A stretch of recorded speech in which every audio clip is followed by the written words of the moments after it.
Nobody indeed. What is up? Welcome into Driving the Line. My name is Alan Bell. We've got a fantastic show lined up for you today. Going to have a ton of fun. And on Monday, we started the week breaking down Super Bowl 59. All right. We got 2 weeks to do it, but we're going to approach it professionally how we always do. All right. We started our list and we started our breakdowns. Now, we had a conversation yesterday in regards to where this game is going to be won, where it's going to be lost, not only from a game perspective, but from a betting perspective as well, right? And pretty much, I mean, this is going to be a game of lines, all right? Offensive line, defensive line, both sides. So, went and called one of my boys, got a little experience in that, and said, hey, come help the crew out, help me out, understand exactly what we're getting into. So, we're going to have a ton of fun with that. That's just in a second. First off, we have to see how we did on Monday here. And a little rough. All right. 1-3. Thank God for the alternate total parlay in the afternoon show. And for anybody who hasn't seen, every day, Monday through Friday, 3 p.m. Eastern. Okay. We're going to start, or we already have started, an afternoon show. Quick 5 to 10 minutes. All right. We haven't even really named it yet. We're just using the crew exclusive of what we did before in regards to now that basketball, hockey, and all that is here. All right. We need to get afternoon picks because it's brutal to make them in the morning with so much change that can happen. So check us out today, 3 p.m. Eastern. And if you're a member of the crew, you want to come make some picks, buddy, come on in. Jump in the Discord. You'll see the link. You'll see all the information you need. Fun. And we're going to hit it Monday through Friday at 3 p.m. Eastern. Now, we've got a poll here. We got some basketball games. Got some good college basketball games on Tuesday, all right? So where are you going? Kentucky plus 9.5, Tennessee minus 9.5. You're going to go St. John's minus 4.5 on the road against a good Georgetown team at plus 4.5. So the poll is in the chat, all right? Vote now. We'll update as we always do at the end of the show. Big Russell Johnson, my man, sir. Good to see you, brother. Good to see you indeed. Absolutely, man. Appreciate you. Welcome in always. Dude, right here. Dwayne jumping in. I like to tell the chat. Hey, a blessed day indeed. It's a great day to have a great day. And I'll tell you what, we get to the picks, but I've got something interesting here. We had a conversation actually with Nick Saban, and I'll go more into it, but I wanted to ask him, all right, when you're dealing with life, work, anything, how and exactly what is the process? All right. And I've got a video that I'm going to break the whole thing down. But he said, it's a lot. He goes, but I'll tell you this. He goes, when I was at Alabama and Derrick Henry was there, he goes, every day, no matter what, he goes, when we go to practice, and the guys were stretching, he goes, I'd walk through the lines, talk to them, all the dudes. And he goes, every single day, all the years that he was there, he goes, Derrick Henry would look up to me and say, every day, glad to be here. And he goes, that changed my attitude about so many things. He goes, so from now on, he goes, I always say, glad to be here. He goes, it means something. It absolutely does. And you know what? I'm glad to be here, and I'm glad to be here with every one of you. Now, we got some picks. We need to get to them, and let me get the ticker going. You will see these throughout the show at the bottom, but let's get to what we have today. Okay, so you saw the graphic. We put Kentucky on there, all right? We got Kentucky and Tennessee, big one tonight. All right, so we're going to start here in the SEC. We're going to go South Carolina and Georgia over 131.5. These are two teams that not bad, but they're adventures. It's up and down. And I think that tonight you're going to get a hell of a game because I think that both locker rooms, both cultures, speaking of our minister of culture, Melody, back in the country. Good to see you in the chat right there. These teams, we're going to have a little bit of a fight tonight.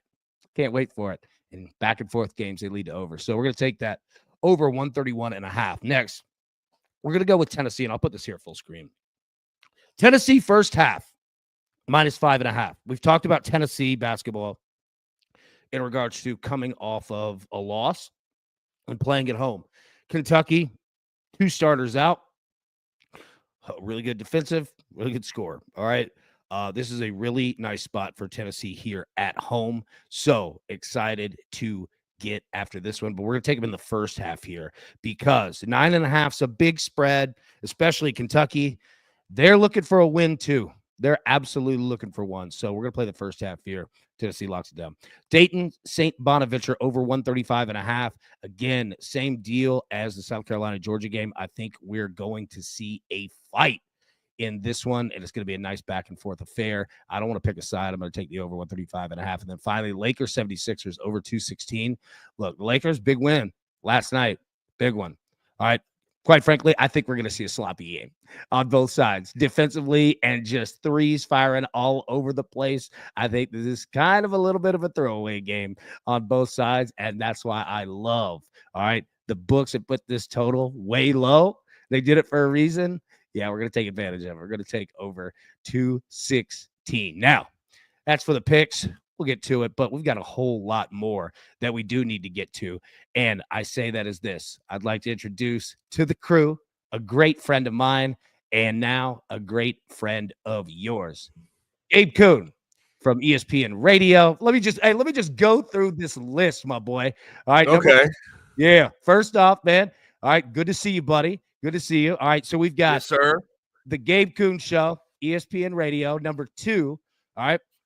I believe, is this correct? My man started every game on the offensive line at Memphis. Is that correct? 51 games, brother. Hey, there we go. Yeah, I got done as the ultimate starts leader at the University of Memphis. There we go. That's what I love it. It got broken the next year. So, hey, you know what that means? That means you taught the younger cats. All right. Yeah, exactly. You taught them. My man should have won. My man should have won the Remington Award. So not only on that with ESPN Radio, with what you did in your college career, you also, and I see those jerseys back there, I believe you started not only in the USFL, but also the Alliance. Is this correct? No starting in the Alliance. Funny story. You know how it folded after 3-4 games, whatever it was. I think it got to 6. Let's be fair. I don't want to. You got to 6. There we go. I don't want to smear the good name of the Alliance of American Football. And is it Charlie Ebersol? Yeah. Who was it? Yeah. But I got cut very quickly. That's how that worked. I didn't get to start in the Alliance, but I had a cup of coffee with the Saints too. We could throw that in there. I mean, it's only the NFL. I mean, other than that, So, all right. So I'll tell you this. All right. So we're going to start in the NFL. Okay. And number one, I brought you on because you're my dude, and me and you on your show talk betting all the time. Right. So yesterday, Monday. All right. And again, meet the crew. And what I want to do is I want my friends, good people who are knowledgeable in this business. I want to introduce you to them and them to you. Right. So follow my man. Like, this is another arsenal, just another, arrow. All right. In your quiver there. All right. For betting. Reach out to Gabe. Great dude. Absolutely. We'll talk anything. You want to talk X's and O's. You want to talk any sport. This man could do it. I'm telling you, he's been there. He's done it. He's a great, great dude. Now, we've got a Super Bowl here. Okay. So how we started is we started with our list. All right. Of just bets that we're looking at, because number one, the Super Bowl is a different game. Mm-hmm. You played in 1 trillion football games at every level. The Super Bowl is completely different than any other game. It's longer. You've got longer commercial breaks, halftime. In the NFL is usually 12 minutes. This one's 45, right? You've got 150 million people watching you. Like, it's different. So what we've talked about is that if you're betting props on star players, those numbers are only going to go up. Right. Like, I'm not saying rush to get your bets in, but get a list going, get an idea, and I'm going to show you guys here in a second about these numbers. So, Gabe, first thoughts, okay? Chiefs -1.5, Eagles +105 on the money line, total of 49.5. Your initial thoughts on Super Bowl 59? Okay, my initial thoughts. Listen, I'm just sort of looking at the spread, and for me, it's so tight. It's so tight that it's hard to pick against who we know to be the voodoo magic of the NFL right now. Like, let's be honest. It's hard to pick. It's real. No, it's real. The Kansas City Chiefs. And the reason I say that, it has nothing to do with their roster. Obviously, it has to do something with Patrick Mahomes. It has something to do with their coaching staff.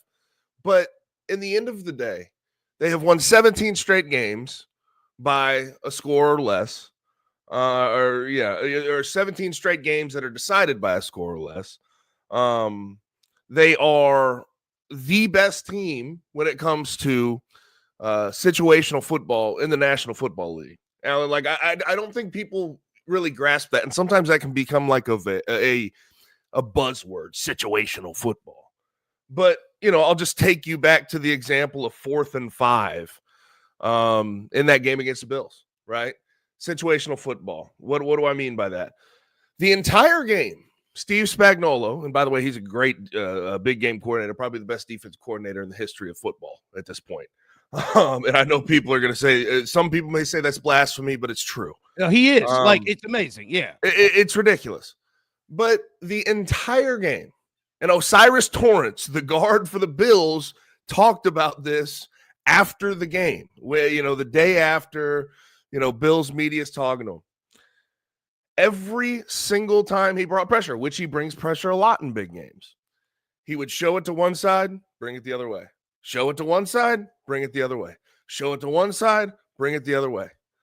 But the last call of the game, he shows it to one side, brings it to that side. Josh Allen is surprised as hell because he slid the protection away naturally, because that's what he's been told to do. That's what he's been seeing the entire game. And there's 3 guys directly in his face. He has to throw up a prayer to Dalton Kincaid. I'm surprised people are still blaming Dalton Kincaid. That throw was ridiculous. Like, he had to come. The throw was ridiculous, and the fact that he had to come Kincaid, back. The fact that he even made a play on the ball is a miracle. AB, it's a miracle. He's running a corner route, and I don't know. Probably it's impossible. Like, I agree.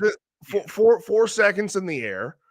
He turns around, tries to catch it. But that's the point I'm making, is in those, it's not a coincidence. It's not luck that they have won 17 straight games by when it's decided by a score or less. They're so damn good in tight situations when the game's on the line. They're the best team in football in situations. They just find a way. And I mean, let's even go back to before halftime, right? Remigio has a nice punt return. They find a way to make something happen, make a play when maybe they're lacking talent-wise to a certain extent on the offensive side of the ball against a team that probably has a better roster and probably has better results with the players that they have so far this year in the Buffalo Bills. So I just look at that team. Obviously, we can call it voodoo magic all we want, but the way I keep trying to term it is they are the best at situational football, and you can't sleep on that. And when it's a tight game, which I assume this game will be, I'd imagine they cover that 1.5. That's just how I feel. Yeah. I mean, like, how do you bet against it? You said it, right? And they're so well coached. An interesting fact, all right, Chiefs head coach Andy Reid, he's actually the winningest head coach of both organizations that are in the Super Bowl. Right. How crazy is that? Now, so I'm gonna put this on the screen here. Take a look, because it's the first time that you're seeing it here, right? But I've gone and used this, this board all season long and try to understand in matchups of, like, okay, where are going to be the difference areas, okay, and how do we apply that to betting this game, okay? So, we looked at the Eagles and the Commanders. The Commanders had been winning by time of possession and plays, right? Your best defense against a really good team is your offense of being on the field, right? Now, the Chiefs could do that, but the Chiefs, I mean, they've won with defense all year. They've won with every way, right? Like what you said, they all 3 phases, right? But with the Eagles, man, like, what I go to is, number one, they're the best team in the league at time of possession. They're also the best pass defense in the league, and they can run the damn ball too. Right. Second best. Like, they can run the damn ball. You know what I mean? So I say all that to bring it up here, and let's just take a look. All right. You got some team totals here. We'll get back to that in a second. But, looking at quarterbacks, wide receivers, and running backs. All right, here are the props just got released, okay? 36.5 attempts for Mahomes. Like, that's a little more than what the Chiefs generally want to do, right? We look at 26.5. You look at completions, 18.5 for Jalen. Look at the yardage, 249, 209. The books are telling you, all right, the Chiefs might have to throw it a little bit more. The Eagles, yeah, they want to run the football, right? And then you look at the rushing props. So I'll get to my point in this. Kareem Hunt, I mean, look at the difference in these numbers. Kareem Hunt, 46.5. It was 39, against the Bills. Saquon Barkley down from 127.5 to 116. So I say all that to say this, like when you look at it from a betting perspective, right? Like what comes to mind first? Do you like Chiefs passing props, rushing props, anything, man? I throw it back to, and it's tough. We got 2 weeks, you know what I mean? So it's like you don't have to go deep into it, but just your thoughts. Yeah. This is my original thought, AB, and I'm glad you bring it up this way, because if I am staring down anything, I'm staring down Chiefs pass catchers for anytime touchdown. And if you just go look at it, I know the Eagles have a really good pass defense. I understand that. But if you date it back 7 games, running backs do not score touchdowns against the Philadelphia Eagles, rushing touchdowns at the very least. In the last 7 games, only one running back, that's Josh Jacobs, in that 22-10 slog of a game in the wild card round. He's the only running back that's been able to score a rushing touchdown against the Eagles in the last 7 weeks. So wow. I hate to be the keep it simple, stupid guy, but that's like where, I learned that at a very young age when I got to the University of Memphis. Justin Fuente, that was his whole offense. KISS, keep it simple, stupid. Fuentes, yeah. I think the guy you have hanging up there right now, Travis Kelce plus 135, anytime touchdown. That's something that I'm staring down very, very heavily. But then like Marquise Brown and Juju Smith-Schuster. Right now, I am staring down Chiefs pass catchers. Who do I like the most as an anytime touchdown scorer?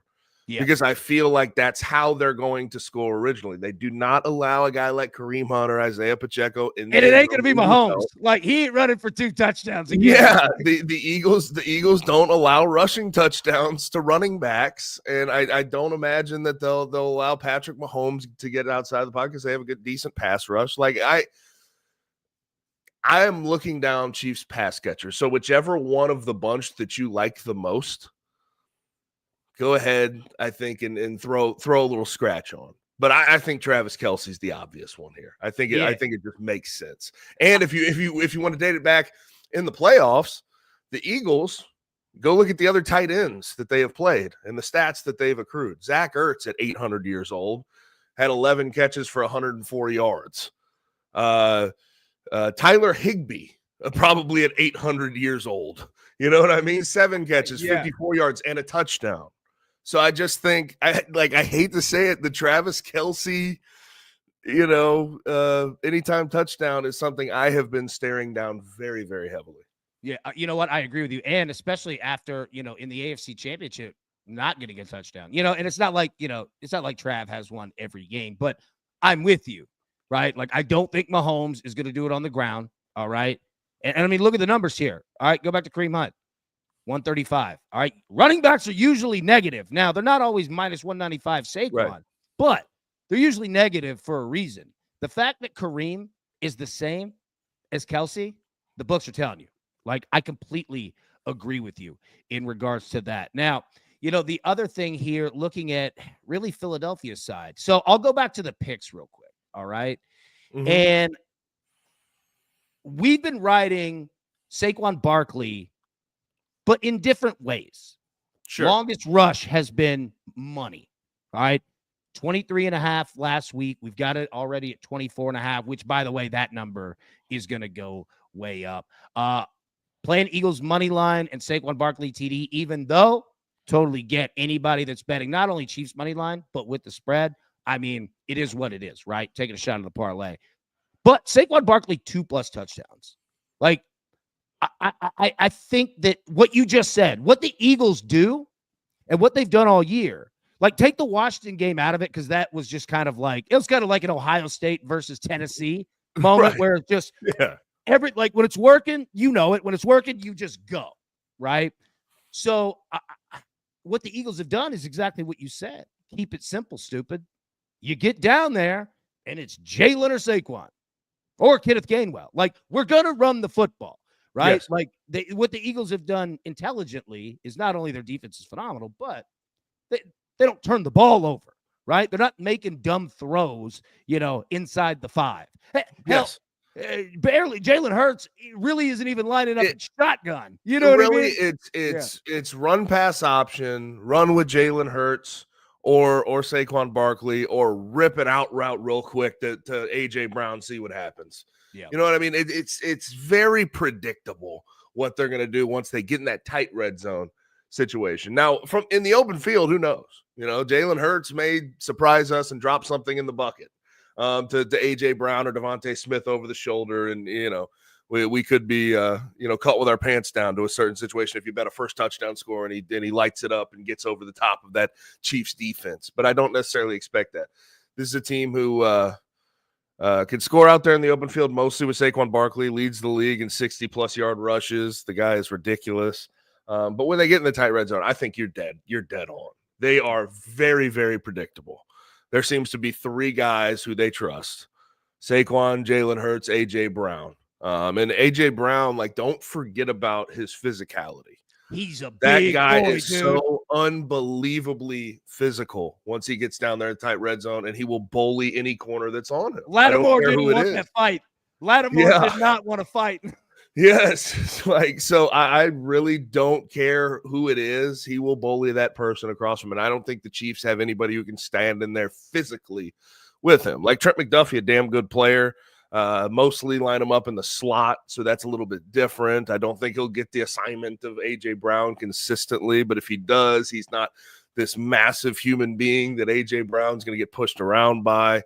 But the Eagles have been pretty straightforward all year when it comes to touchdown scores. That's something that I can be very, very forthright about, and something that I think you're trying to explain. Yeah. No, you're exactly right. We spoke about it last week, the NFC Championship, that if you're going to bet touchdowns, Saquon, Jalen, AJ, right? Yes. It just don't overthink it. You know what I mean? Do not overthink it. Now, I got a question for you. This is exactly why I wanted you on, among other reasons, because you're just my dude. Yes, sir. But all right, first off, Abe Zilla, $10 super check that longest rush in. Now it'll be 28 yards in a week, 100%. And Abe, my boy, thank you so incredibly much. Now, a question for you, Gabe. Offensive lineman, about offensive lineman. All right. Landon Dickerson. All right, Eagles. Okay. Had some injury concerns going into the NFC Championship. Our man was a stud.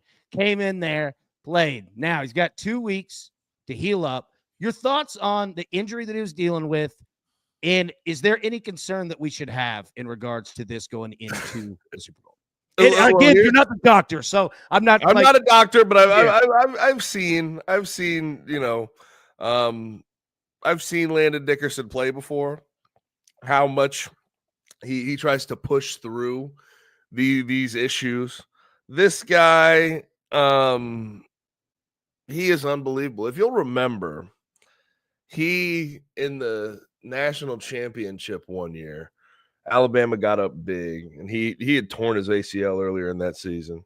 Do you remember what happened, AB? Do you remember? You remember what this guy did? Just because break it down. No, he's got so much heart. For the kneels and the kneel downs, he went out there with a torn ACL to snap the ball because he didn't want to end his Alabama career on an injury. He wanted to go out there, get a couple snaps in the national championship, and move on with his life. He suited up with a full torn ACL so he could get freaking kneel down snaps. Like, this guy, if he is good to go, he is playing. There's just no doubt about it. I am not fully privy to what's going on with him. I think we have knee with him and back with Cam Jurgens. That's what you're looking at. I don't think it's anything that's going to hold him out of a game like the Super Bowl. That's my assumption. I don't have any inside information on that, so let's not act like I'm the team doctor for the Eagles. But Landon Dickerson is a freakazoid when it comes to playing through injury. He's a guy who's sort of on. I'll say this too about the Eagles' offensive line. They have a couple of guys that are already on that Hall of Fame track. Lane Johnson's a lock, in my opinion. Jordan Mailata could get there one day. Landon Dickerson in his early career has gotten all Pro Bowl, that type of thing. He's headed that direction. But for Landon Dickerson, I'd imagine this is a guy who gives it a go. It's a Super Bowl. He likes playing in big games. I don't think he's got a torn ACL like he did when he was at Alabama. So I think he'll roll. That's my assumption, at least. Yeah. You know what? That's a bet that I think that we can get down on. I completely agree with you on that one. Right. All right.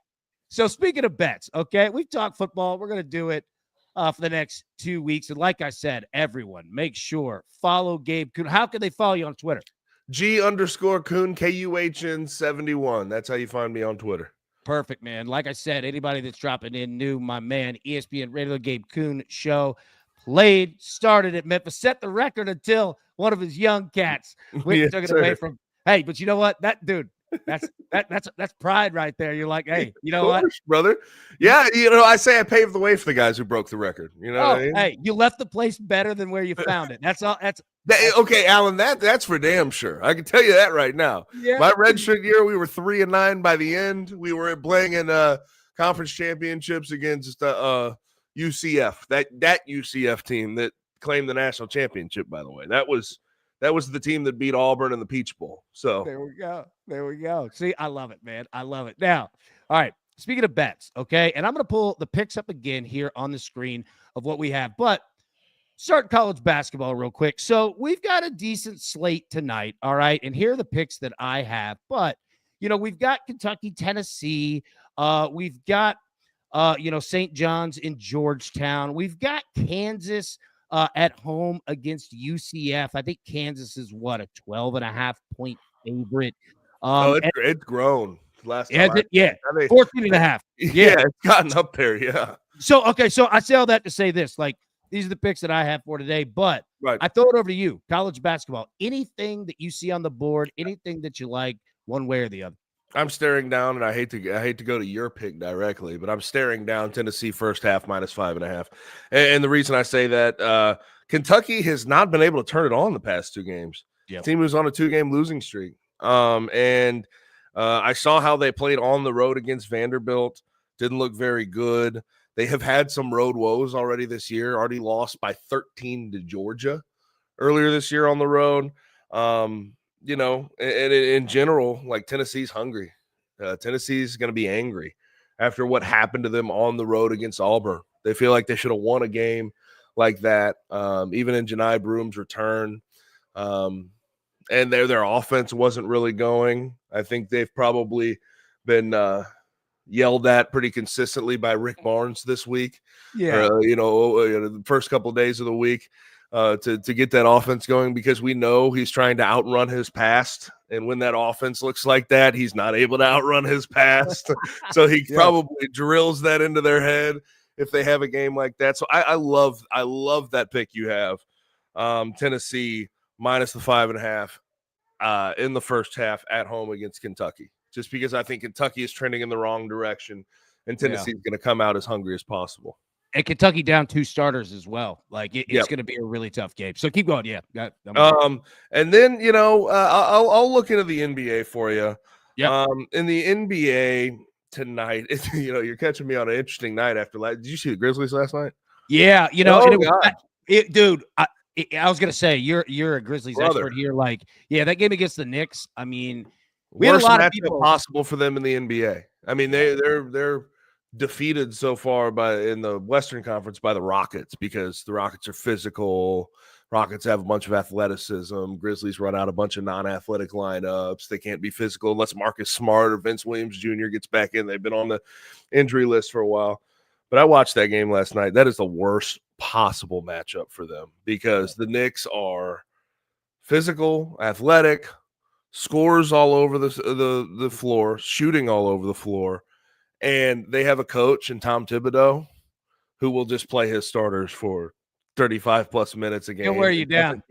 He doesn't care. No, I don't get why he's still doing this. It's not like he's got a bunch of depth. It's like you should be saving all this for the playoffs, brother. Yeah. You should Dude, be. yeah, look. Because remember look, last year? Last Yeah. year, Yeah. they Jared said had it quite a chance. best. No one showed up besides, yeah. Well, yeah, sure, but like I just feel like that matchup was brutal. Even Jaren at the end of that game was just getting ripped. The Knicks had Knicks had a bunch of steals at the end of that game. I just watched the Grizzlies quit. But either way, I think we're going to keep it simple tonight. 9 p.m. I know it's late, but give me the Warriors minus the 12 against the Jazz. The Jazz have been absolutely miserable, like just one of the most miserable teams in the NBA. And as long as they're losing as many games as they have in a row, I think we ride against them and fade them at every possible turn. They've lost 6 straight games. Last 2 games, they've lost to pretty decent teams. I'd put the Warriors in that decent team category, even though they've been sort of up and down. Still have Steph Curry, still play hard, still trying to fight into the playoffs. Jazz don't have that same sort of energy. But the last 2 games, they lost to the Grizzlies on the road by 22, and they lost to the Bucks by 15 at home. They're on the road in the Bay, late game. I think that the Jazz get absolutely railroaded by the Warriors tonight. I think that's what we're looking at, 7 straight losses, and then we'll decide the next time they're actually going to win a game. But I think they dropped to 10-35 tonight. But I know that's sort of a big spread. But whenever you see that big number, you know what Vegas is trying to tell you. Oh, yeah. Hey, we say the same thing in NFL games. You know what spreads hit more often than anything? Double-digit spreads. Exactly. They cover for a reason. Liddy, hey, glad to be here. Damn right, man. As soon as Nick Saban said that story, I was like, dude, I absolutely love it. And it makes sense about Derrick Henry. The Lakers showed out last night. Now, last question here in the NBA, and then we're going to jump to a fun game, and I'll get you out of here because I've taken up way too much of your time. But, all right, the Rockets. Okay, so I bet the Celtics last night. All right, Rockets ended up winning by 2 there at the end. This team's playing its ass off. They're playing tough. And the Celtics played tough, too. That was a war in the fourth quarter. All right. Now, here's the question. And I'm throwing it to you with absolutely no predicate beforehand of us talking about it, but just your thoughts in general, right? So the Rockets go through all that. Okay. Then quick turnaround. They're on the road tonight. All right. In Atlanta against the Hawks. Pretty good team. 22. Well, not pretty good. They're 22-24, but anytime you get Trey, you can go, right? Well, the question that I ask is this. The Rockets are a 7.5-point favorite on the road, and the total here is sitting 226.5. The first thing that popped in my head was under, right? Yeah. But I could be wrong. Yeah. The only issue, Atlanta, the pace, the threes, if they fall, you're just going to be caught with your pants down. You know what I mean? That's not a team that plays any level of defense. It's not a team that's interested in doing that. So the Rockets should sort of have it their way tonight, Burger King style. Now I'm going to Burger King. I just don't see. I don't know if I would have the gumption. I don't know if I would have the. It's a risk for me tonight. And this is up. This is up to everybody. This is up to you, AB. I don't know if that would be the play I would throw out there, just because if the Hawks are on, we know what they try to do. They try to heave and duck. They don't play any defense. I think it could get more up and down than you expect. Yeah. And I understand the Rockets at peak efficiency are a team that want to squat down, play defense, get a little bit out in transition, but they can slow it down, make some things happen. I understand that, but I think the Hawks are a different style of team. And I think that number realistically could surprise you tonight. I think they could go over. I think that's a realistic possibility. Could be wrong. Be wrong. But the Hawks, it's not about the Rockets. It's not about the Rockets. It's about the Hawks. The Hawks scare the hell out of me when it comes to an under. That's a great look. That's a great look, and that's exactly why I asked you. You know what I mean? Because like I'm looking. I struggled the same thing last night. All right. Or 2 nights ago, I'm sorry. I was looking at NC State and Duke. All right. Wanted to play the over 134.5. I ended up letting it on a parlay with an alternate total with UCLA and USC, which hit. But Same deal. Because I was like, I don't know what NC State's going to bring, right? Come to find out, NC State actually had pretty damn good game. It took Duke a lot, to pull that thing out. Anyways, what I'm saying is that exactly what you just said. Like, it's better to sit here like we're in a bar with the whole crew, like, and just saying, all right, this is what I see. Yeah, bounce an idea off. Yes. Yeah, tell me where I'm a dumbass. You know what I mean? Like, I'm perfectly fine hearing it. You're never going to hurt my feelings. Tell me if I'm right or wrong. So right. Yeah. And honestly, I hate agreeing with my friends most of the time. I hate agreeing with the boys. That scares me more than anything. Yeah. Sometimes I like being on my own. AB, if you want to be on your own on that one, rock and roll. I'm rooting for you. You know what? I don't mind being on my own at all. Let's go. All right, now I got a fun game for you right here. What we do, all right, it's called the club. All right, and how we get down is this.